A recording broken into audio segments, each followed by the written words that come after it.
A próxima evidência que nós vamos falar é sobre nós sermos pó.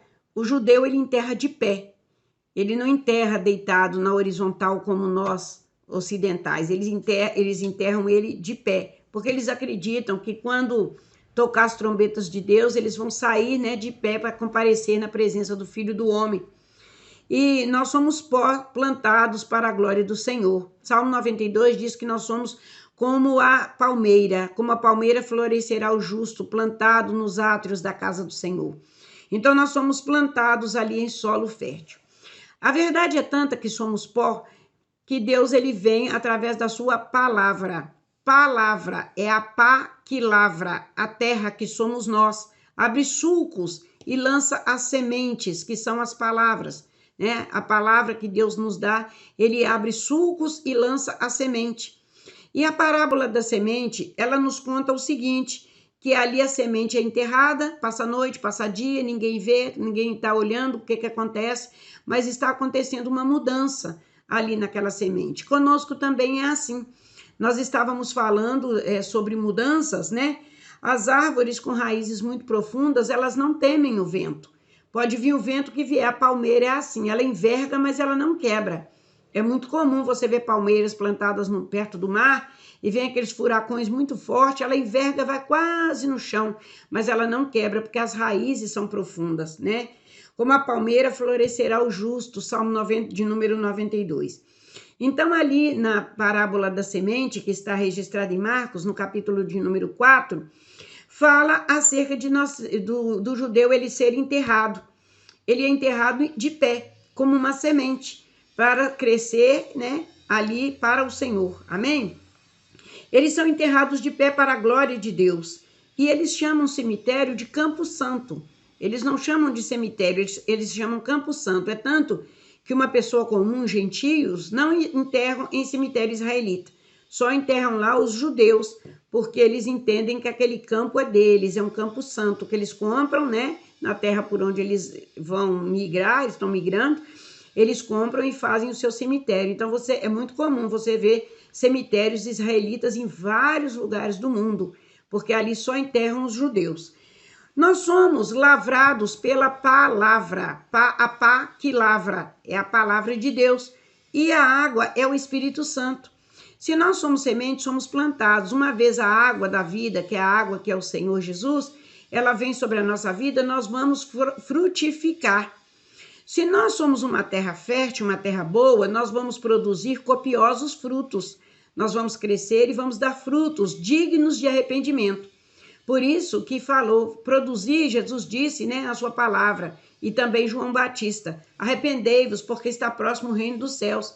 E o Senhor também disse, produzir frutos dignos de arrependimento. Então, nós temos que produzir frutos dignos para que as pessoas venham se arrepender dos seus pecados. Nós temos atitudes que façam as pessoas refletir sobre a vida e a glória de Deus na vida de cada um deles.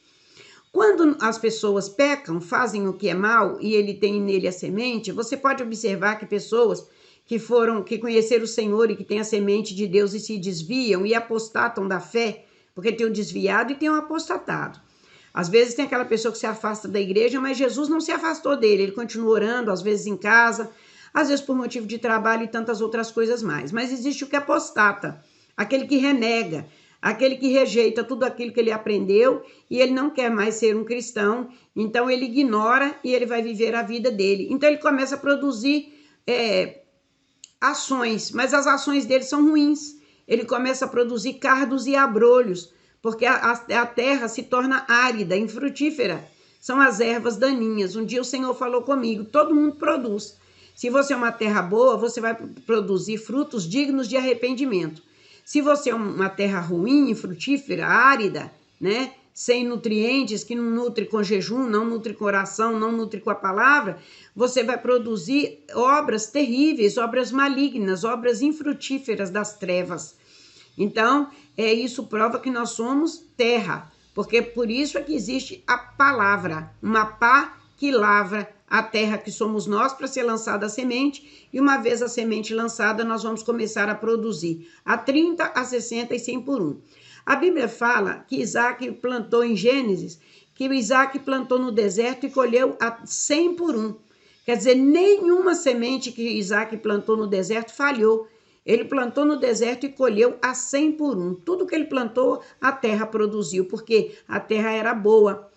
É nessa Bíblia também que fala que um certo homem deu uma terra, deu Cabul para o seu filho, e ele amaldiçoou. Então, se você observar, né, aquela região de Cabul, Afeganistão, é uma terra muito seca, porque alguém lá atrás, no passado, não abençoou aquela terra, não ficou feliz porque ganhou aquela terra.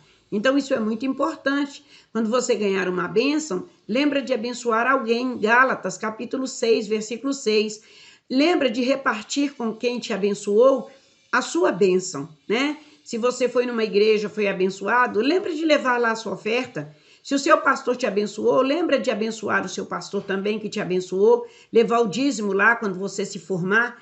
Manda o dízimo lá para a igreja que te abençoou. Lembra do seu pastor que te abençoou, que passou noites e noites orando por você, para que você hoje fosse uma terra frutífera e desse muitos frutos, e que desses frutos o agricultor que planta deve ser o primeiro a saborear os frutos, diz a palavra de Deus. Então, Gálatas 6,6 diz que aquele que é instruído, deve dividir a sua bênção com aquele que o instrui. Ou seja, se você foi abençoado, volta lá atrás e lembra de onde você foi abençoado. Isso prova que você é uma terra fértil, uma terra boa. Mas se você quer saber um pouquinho mais sobre terra, leia a parábola do semeador e você vai entender bem direitinho o que é que eu estou falando. Amém? É mais uma evidência de que somos terra. Que tipo de frutos você está produzindo? Ou você é você é um terreno estéril, né? Judas recebeu tanto e comprou um campo santo, mas o que ele produziu foi muito ruim.